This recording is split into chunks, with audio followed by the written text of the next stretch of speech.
Hello everyone, कैसे हैं आप लोग। Welcome to UPSC guaranteed. और जो हमारी गवर्नमेंट स्कीम्स की जो सीरीज चल रही है उसमें मैं ऑलरेडी शायद 7 वीडियोस अपलोड कर चुका हूँ। ये शायद 8th वीडियो है। ओके, तो अलग से प्लेलिस्ट चैनल पर पड़ी हुई है, आप कभी भी उसको देख सकते हैं। Before exam you can watch it in 2x mode and revise the entire government schemes. और आप जा सकते हैं एग्जाम देने, हर एग्जाम के लिए, चाहे वो यूपीएससी हो, चाहे यूपीपीसीएस हो, चाहे वो कोई भी अदर स्टेट का एग्जाम हो। सारे एग्जाम्स में गवर्नमेंट स्कीम से क्वेश्चंस आते ही आते हैं। तो कुछ और इंपॉर्टेंट स्कीम्स लेकर इस वीडियो में आया हूँ, उसको भी डिस्कस कर लेते हैं, ठीक है। तो चलिए, पहली स्कीम हमारी क्या है, दीनदयाल उपाध्याय ग्राम ज्योति योजना, ठीक है। जो हमारी पहली स्कीम है आज की वीडियो में, कब लॉन्च की गई थी? 2015 में मिनिस्ट्री ऑफ पावर के थ्रू, ठीक है। दीनदयाल उपाध्याय ग्राम ज्योति योजना, ठीक है, मतलब इलेक्ट्रिसिटी या इलेक्ट्रिफिकेशन से रिलेटेड स्कीम है, राइट। तो क्या है basically objective? Rural electrification, improvement of electricity infrastructure, ठीक है, हर घर में बिजली पहुंचाना, स्पेशली इन रूरल एरियाज, और वहां पे इलेक्ट्रिसिटी के इंफ्रास्ट्रक्चर को भी डेवलप करना। की फीचर्स देख लेते हैं। Separation of agriculture and non agriculture, definitely आपको पता है कि एग्रीकल्चर में और नॉन एग्रीकल्चरल एक्टिविटीज में इलेक्ट्रिसिटी का कंजम्पशन अलग तरीके से होता है, और फिर for the sole purpose of agriculture government बहुत सारी सब्सिडीज भी देती है।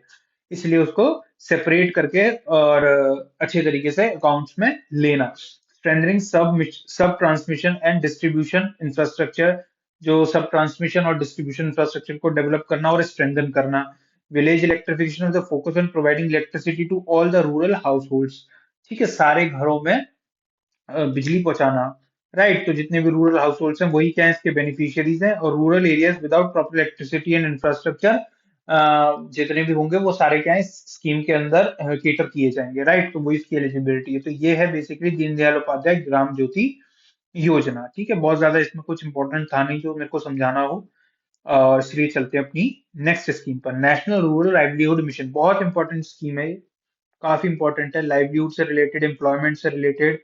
कभी भी कोई भी स्कीम आएगी तो वो जरूर इंपॉर्टेंट होती है, क्योंकि आपको पता है ना कि अनएम्प्लॉयमेंट का बहुत ज्यादा इशू इस समय पर करंट में चल रहा है, specially in the youth of this country. इसलिए सारी जो स्कीम्स हैं related with livelihood and unemployment और एम्प्लॉयमेंट, वो सारी इंपॉर्टेंट हो जाती है। किसके लिए? आपके यूपीएससी के मेंस एग्जाम के लिए स्पेशली, क्योंकि मेंस में आपको इस तरीके के क्वेश्चंस बहुत पूछे जाते हैं जहां पे आपको ये स्कीम्स को मेंशन करना होता है, ठीक है। तो national rural livelihood mission NRLM 2011 में लॉन्च की गई थी मिनिस्ट्री ऑफ रूरल डेवलपमेंट के through, to reduce poverty by enabling poor households to access self employment and skilled wage employment opportunities. जितने भी रूरल एरियाज में या जो पॉवर्टी में जो लोग रहते हैं रूरल एरियाज में, उनको प्रोवाइड करना, जो पुअर हाउस होल्ड है उनको क्या एम्प्लॉयमेंट प्रोवाइड करना और स्किल्स प्रोवाइड करना, ताकि वो बेटर एम्प्लॉयमेंट अपॉर्चुनिटीज में जाकर और एम्प्लॉयमेंट ले सकें, ठीक है। क्या किस पे फोकस करता है? देखो, सेल्फ हेल्प ग्रुप्स पे, बहुत सारे सेल्फ हेल्प ग्रुप्स होते हैं। अब आप मेरे को कमेंट्स में बताएंगे कि एसएचजी का जो कॉन्सेप्ट है ये किसने दिया था, इसका कॉन्सेप्ट किसने दिया था। एक पर्सन है, उसका नाम आप मेरे को कमेंट्स में बताएंगे और ईयर बताएंगे कब से ये स्टार्ट हुआ था, राइट। तो सेल्फ हेल्प ग्रुप्स जो होते हैं, जो एक साथ कम्युनिटी, जैसे आपने सुना होगा, जैसे लिज्जत पापड़ आते थे, ठीक है। लिज्जत पापड़ तो वो क्या था, महिला ग्राम उद्योग। तो बहुत सारी महिलाओं ने मिलकर एक ग्रुप बनाया था। एक इनफॉर्मल टाइप का ग्रुप होता है जिसमें क्या करती हैं, एक पर्टिकुलर ज्योग्राफिकल रीजन से सारे लोग इकट्ठा होकर वो कोई प्रोडक्ट बना के बेचते हैं, ठीक है। उससे क्या होता है, उनकी इनकम होती है। इस तरीके के ग्रुप्स जो बनते हैं उनको सेल्फ हेल्प ग्रुप बोलते हैं। इसमें कोई एडिशनल ऐसा नहीं गवर्नमेंट ने कुछ अपनी तरफ से किया, वो उनका खुद की तरफ से होता है, ठीक है। तो इस तरीके के जो ग्रुप्स होते हैं उनको सेल्फ हेल्प ग्रुप्स बोलते हैं। तो उनको इस क्या बोलते हैं, लाइवलीहुड मिशन के थ्रू केटर करना। देखो, लिज्जत पापड़ अगर बनाया महिला उद्योग ने, तो आपको पता है कि जितनी महिलाएं उसमें काम कर रही थी सबको क्या मिला, एम्प्लॉयमेंट मिला। सबको एम्प्लॉयमेंट मिला, सबके पास इनकम आई, ठीक है। तो ये चीज होती है कि, और ये मतलब बेसिकली किसको सर्व कर रहा है, लाइवलीहुड को, ठीक है।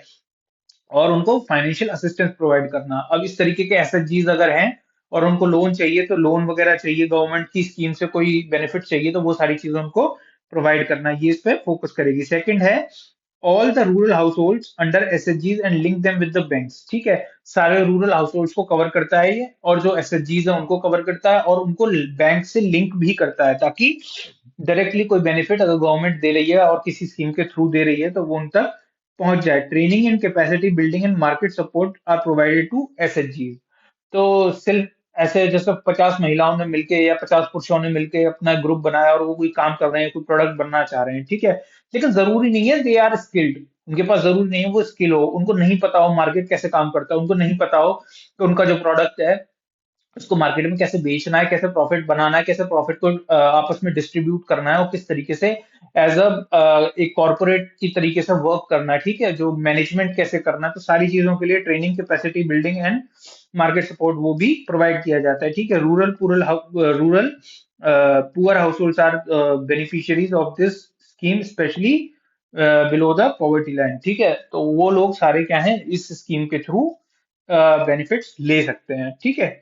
चलिए अब बात करते हैं, काफी इंपॉर्टेंट स्कीम है और बहुत करंट की स्कीम है, और ये क्वेश्चन और प्रीवियस ईयर में ऑलरेडी पूछी जा चुकी है।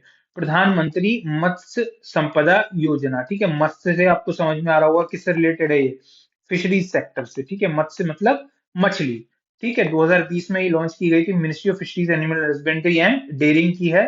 क्या करना है, फिश प्रोडक्शन को एनहेंस करना है, प्रोडक्टिविटी को इंक्रीज करना है, ठीक है, और लाइवलीहुड प्रोवाइड करना है फिशरीज सेक्टर में, ठीक है।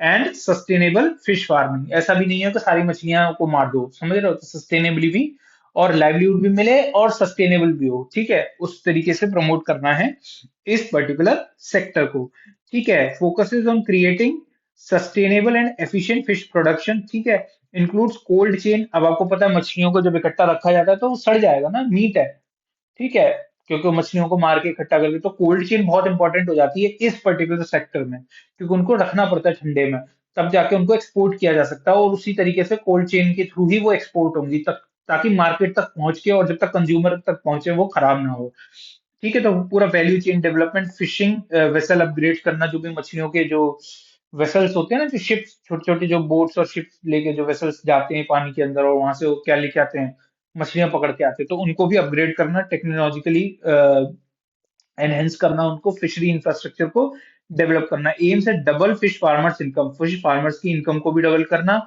और फिश प्रोसेसिंग कैपेसिटीज को भी बढ़ाना, ठीक है, ताकि फिश प्रोडक्ट्स अच्छे से मार्केट में आ पाए, ठीक है। सिर्फ ऐसा नहीं ना मछली पकड़ी और बेच दी, फिश फिश ऑयल बन सकता है और भी अलग अलग प्रोडक्ट्स बन सकते हैं फिश के, तो उसको भी उस इंडस्ट्री को भी जो फूड प्रोसेसिंग में आती है, फिश प्रोसेसिंग, उसको भी डेवलप करना, ताकि फार्मर्स की इनकम को भी डबल किया जा सके। तो fish farmers, fisherman and fisher sector, fisheries sector stakeholders, all these are beneficiaries of this scheme, ठीक है। और यही अक्रॉस इंडिया सारे लोग एलिजिबल भी हैं। तो ये थी हमारी प्रधानमंत्री मत्स्य संपदा योजना, ठीक है। कब लॉन्च की गई थी, 2020 में, याद रखना। चलिए अब बात करते हैं इंटीग्रेटेड रूरल डेवलपमेंट प्रोग्राम, काफी पुराना प्रोग्राम है लेकिन इंपॉर्टेंट है, पता है क्यों? क्योंकि ये प्रोग्राम इंपॉर्टेंट है, मैंने आपको बताया था क्यों। देखो, self employment opportunity to rural people, तो हमेशा देखा करो कि किस सेक्शन ऑफ सोसाइटी को ये केटर कर रहा है। दूसरी बात पीवाई क्यूज में बहुत बार पूछा जा चुका है, स्पेशली ईयर वगैरह याद रखना और इसका ऑब्जेक्टिव याद रखना, बस इतना ज्यादा, क्योंकि नई स्कीम नहीं है तो बहुत डिटेल नहीं याद रखनी इसकी, लेकिन आपको ईयर पता होना चाहिए। 1978 की स्कीम है, मिनिस्ट्री ऑफ रूरल डेवलपमेंट लाया, ऑब्जेक्टिव क्या था, self employment opportunities rural poor को प्रोवाइड करने की, integrated rural development programme IIDP, focus on providing assets and credit to small farmers, ठीक है, पैसा पहुंचाना उनको, एसेट्स देना स्मॉल फार्मर्स, लैंडलेस लेबरर्स और रूरल आर्टिसंस को, ठीक है। ऐसे बहुत सारे रूरल एरियाज में आर्टिसंस होते हैं, छोटी छोटी, सर मान लो आर्ट, मतलब कुछ क्राफ्ट डेवलप कर रहे हैं, कुछ लकड़ी का काम कर रहे हैं, कुछ मिट्टी का काम कर रहे हैं, कुछ इस तरीके की यूनिक चीजें डेवलप करते हैं आर्टिसंस, तो उनको भी क्या करना इसके थ्रू। अब देखो आर्टिसन क्या है, बेसिकली वो कोई भी प्रोडक्ट डेवलप कर रहा है, ठीक है, तो वो सेल्फ एम्प्लॉयड है ना, उसको कोई कंपनी नहीं सामान बनवा रही, वो खुद के लिए बनाता है, खुद बेचता है, ठीक है। तो इस तरीके को अगर हम प्रमोट करेंगे तो हमें उन्हें जॉब देने की जरूरत ही नहीं है, अगर वो जो काम कर रहे हैं आर्टिसंस उसी को अच्छे तरीके से मार्केट किया जाए, उसी को एनहेंस किया जाए, उनके स्किल्स को भी और उनके प्रोडक्ट्स को भी अच्छे तरीके से मार्केट किया जाए, तो आपको किसी को जॉब नहीं देनी, वो खुद को जॉब दे रहा है, समझ रहे हो। तो बहुत इंपॉर्टेंट है सेल्फ एम्प्लॉयमेंट अपॉर्चुनिटीज पे ध्यान देने का, ठीक है। तो उसी चीज के लिए स्पेशली रूरल एरियाज में, क्योंकि देखो कनेक्टिविटी का भी इशू रहता है रूरल साइड में, क्योंकि आप डायरेक्ट सिटीज में लाके मार्केट करने में प्रॉब्लम होती है, समझ रहे हो। तो वो सारी चीजें उसको एनहेंस करना, assistance in the form of subsidies देना उनको, बैंक क्रेडिट लोन, लोन की जो सर्विसेज हैं वो प्रोवाइड करना for income generating activities, elevate rural poverty. Obviously बात है, जब ये सारी चीजें लाइवलीहुड और इसके ऊपर ध्यान दिया जाएगा सेल्फ एम्प्लॉयमेंट पे, तो डेफिनेटली पॉवर्टी वुड डिक्रीज। ठीक है, rural poor small farmers landless labourers and artisans, देखिए they are the real beneficiaries of this IRDP scheme. ठीक है, specially below poverty line, rural households below poverty line are eligible for this integrated rural development program। ठीक है, तो ये बात याद रखना, इसमें इंपॉर्टेंट है इसका ईयर याद रखना। ठीक है, और आर्टिसंस पर इस समय गवर्नमेंट भी बहुत ज्यादा ध्यान दे रही है, तो ये भी याद रखना कि आर्टिसन से रिलेटेड भी ये स्कीम थी, फार्मर्स के अलावा। ठीक है, चलिए, एक और इम्पोर्टेंट स्कीम है, हर आपको एग्जाम में ये काफी देखने को मिलेगी, स्पेशली स्पेशली पीसीएस एग्जाम्स में तो बहुत ज्यादा, चाहे वो यूपी का ले लो चाहे किसी भी स्टेट का ले लो। श्यामा प्रसाद मुखर्जी रर्बन मिशन 2016 में ये लॉन्च की गई थी, और ये काफी बार एग्जाम्स में पूछी जा चुकी है, मिनिस्ट्री और रूरल डेवलपमेंट की स्कीम है। अब देखो रर्बन का मतलब क्या होता है, देखो रर्बन मिशन है, ठीक है, ना अर्बन है ना रूरल है, मतलब रूरल प्लस अर्बन। ठीक है, मतलब rural plus urban is equal to rurban. तो इसका मतलब क्या है, the connectivity of the rural areas and the urban areas. कैसे कैसे कैसे उसको डेवलप करना है, transform rural areas by providing urban like infrastructure while preserving the rural character. मतलब रूरल एरियाज में जाके इंफ्रास्ट्रक्चर को डेवलप करना, फैक्ट्री लगा दी कोई, और अच्छा जैसे कि रोड कनेक्टिविटी दे दी, और बेटर फैसिलिटीज दे दी, हॉस्पिटल्स दे दिए, स्कूल्स बेटर स्कूल्स दे दिए, तो क्या है, लोग बाग रूरल एरिया से बाहर क्यों जाएंगे, सिटीज में क्यों भागेंगे, कोई जरूरत है। सारी जो सिटी टाइप की जितनी भी फैसिलिटीज है, अगर उनको प्रॉपरली मिल जाए, इलेक्ट्रिसिटी प्रॉपर मिल जाए 24/7, ठीक है, वाटर सप्लाई प्रॉपर हो, तो इन चीजों को, जो पुश फैक्टर्स होते हैं ना रूरल एरियाज से माइग्रेशन के, जो अर्बन एरियाज में, तो वो सारे केटर हो जाएंगे, तो भाई भाई फिर अननेसेसरली क्या होगा, माइग्रेशन भी नहीं होगा। ठीक है, कि सिटीज में ही जाके आपको बेटर स्टैंडर्ड ऑफ लिविंग मिलेगा, ऐसा नहीं है।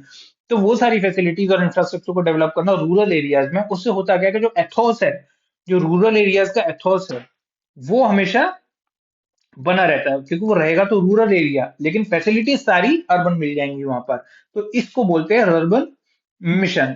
फोकस क्या करता है, focusing on clusters of villages, 5 6 10 villages को इकट्ठा करा, और वहां पे क्या करा, उसको एक अर्बन क्लस्टर माना, और वहां पे क्या किया, बेसिकली डेवलपमेंट शुरू किया। ठीक है, इंफ्रास्ट्रक्चर इंप्रूवमेंट से road, electricity, sanitation, digital infrastructure, जो मैंने अभी आपको बताया, तो ये सारी चीजें वहां पर डेवलप करना। Promote skill development and economic activities to generate employment, अगर गांव में एम्प्लॉयमेंट अपॉर्चुनिटीज आ जाएं, ठीक है, और जैसे कि हमने पिछली जो स्कीम में देखी, नेशनल रूरल लाइवलीहुड मिशन, तो ये भी इसी के लिए काम कर रही है, रूरल एरियाज में एम्प्लॉयमेंट के लिए, और इस तरीके की स्कीम, और इसका कॉम्बिनेशन विद दिस स्कीम। ठीक है, तो इसी तरीके से क्या एम्प्लॉयमेंट अपॉर्चुनिटीज वहां पे अगर आ जाए, इकोनॉमिक एक्टिविटी और स्किल्स डेवलप होने लग जाए, तो अगर वहीं पे उनको काम और रोजगार मिलेगा, तो लोग क्यों बाहर जाएंगे।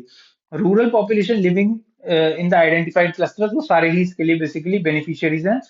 Selected rural clusters based on population and economic potential, ये इसकी एलिजिबिलिटी है। वो गवर्नमेंट खुद डिसाइड करती है, या एडमिनिस्ट्रेशन डिसाइड करता है कि कहाँ पर पोटेंशियल है, किस एरिया को जनरेट किया जा सकता है। जैसे 10 गांव में पता चला कि यहाँ पे कोई एक प्रोडक्ट बहुत ज्यादा खाया जाता है या बिकता है, तो उसी को क्लस्टर बना के, उसी पे इंफ्रास्ट्रक्चर डेवलप करके, उसी की इकोनॉमी ऑफ स्केल को बढ़ाकर प्रोड्यूस करना मार्केट में, ताकि क्या होगा, एम्प्लॉयमेंट भी मिलेगा, स्किल भी डेवलप होगा, ट्रेनिंग करना उनको, मैनेजमेंट प्रोवाइड करना, ठीक है, क्रेडिट्स प्रोवाइड करना।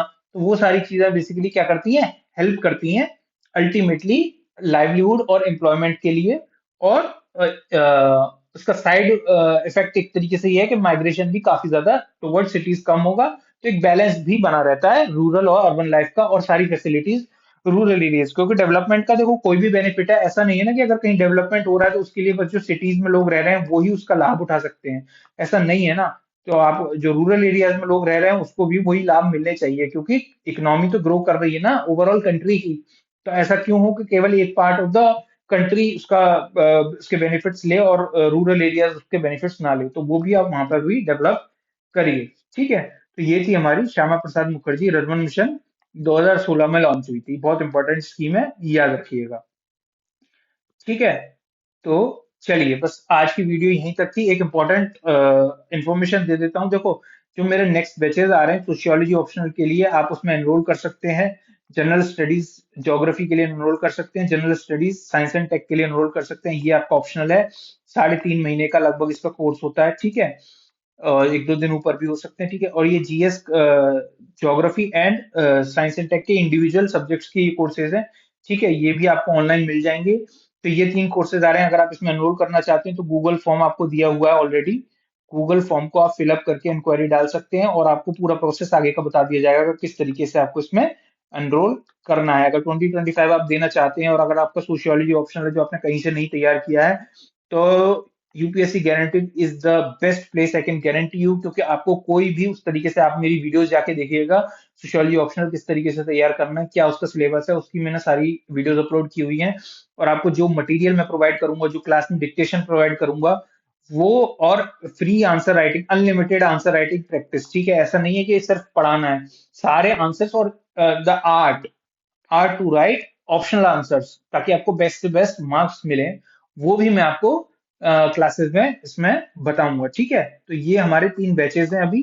तो अगर आप इसमें से किसी में भी एनरोल करना चाहते हो तो आप गूगल फॉर्म को फिलअप करके डाल सकते हो। ये 3 हमारी एडिशनल फैसिलिटीज है। अगर आपको कॉपीज इवेल्युएट करानी है मेंस की, ठीक है, आप daily mains answer writing practice करते हो, आप कहीं से कोचिंग लेते हो, कहीं से कोचिंग नहीं भी लेते हो, आप डेली अपने आंसर्स, आप चाहते हो कि मेरे आंसर्स मैं लिखूं और कोई इवेल्युएट करके प्रॉपर फीडबैक मुझे दे, तो आप इसमें से चाहे जीएस के लिए मेंस के लिए, सोशियोलॉजी ऑप्शनल के लिए इवेल्युएशन और हिस्ट्री ऑप्शनल के लिए इवेल्युएशन, ये 3 हमारे बेसिकली इस समय पे इवेल्युएशन के लिए, कॉपी इवेल्युएशन और चाहे इसमें फुल सिलेबस टेस्ट, चाहे आप किसी भी जगह से कर लो, चाहे पीवाईक्यूज कर लो, चाहे किसी भी कोचिंग से कर लो, आपको इवेल्युएशन यहाँ पे मिल जाएगा। तो इसमें भी आप एनरोल करना चाहते हैं तो गूगल फॉर्म को फिलअप करके डाल सकते हैं। और भी आपको कोई क्वेश्चन है, कोई क्वेरी है, तो ये मेरी ईमेल आईडी है, इसके ऊपर यूपीएससी गारंटी @gmail.com पर आप कभी भी कोई भी क्वेरी डाल सकते हैं और उसका आपको जवाब मिल जाएगा, ठीक है। तो ये मुझे कुछ इन्फॉर्मेशन प्रोवाइड करनी थी। And see you with the next video. Thank you so much and like share subscribe, और मिलते हैं फिर नेक्स्ट वीडियो के साथ। चलिए, all the best, take care.